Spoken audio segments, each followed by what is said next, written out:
Tęsiasi 25-osios pasaulio vasaros universiados krepšinio turnyras. Antrosiuose B grupės rungtynėse Lietuvos studentų krepšinio rinktinė sutriuškino Jungtinių Arabų Emyratų komandą rezultatu 131–48.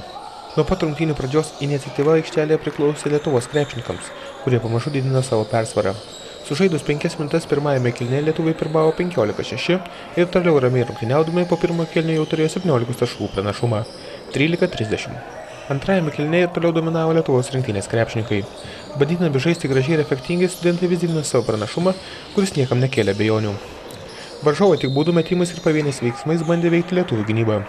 2 tritaškiai ir Deivido Gailiaus taiklus dvitaškis paskutinę kėlinio sekundę sukrovė Lietuvos komandai 40 taškų pranašumą – 25–65.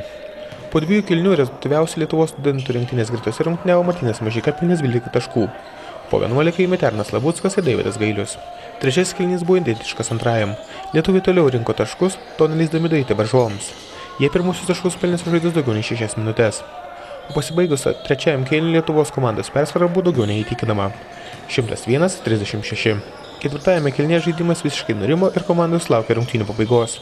Žydrūnas Kelys ir Arnas Labuskas nudžiugino žiūrovus ataka Alejub 117–44. Dar po kelio akimirkų jau Martynas Pocius pagabino kamuolį ir tam pačiam Arnui Labuckui 46–120. Galutinis rungtynių rezultatas 131–48. Rungtynių komentaras.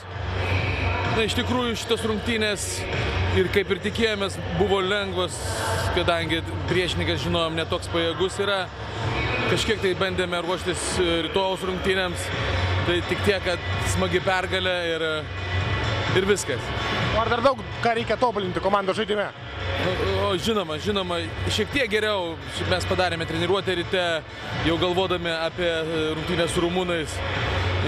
Žymiai geriau komanda klauso, vienas kitą supranta. Manau, kad, kadangi jau žinome, kad ir jau perėjome kitą etapą, išėjome kitą etapą, tai gal ne taip spaus, gal jau kažkokią tai kokybę parodysim. Apie rytojus rungtynės, kokios jos bus? Ar žaisit ramiai, ar kažką dar?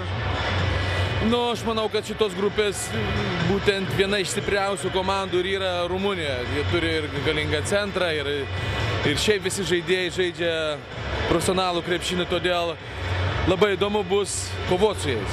Lietuvos rinktinės gretose rezultatyviausiai rungtyniavo Arnas Labuckas pelnęs 26 taškus. Martynas Mažeika pridėjo 20, Laurynas Miklauskas 14 taškų. Kitas rungtynės Lietuvos studentų rinktinė žais rytoj Liepos 4 dieną su Rumunijos komanda. Rungtynių pradžia 16 val. Lietuvos laiku.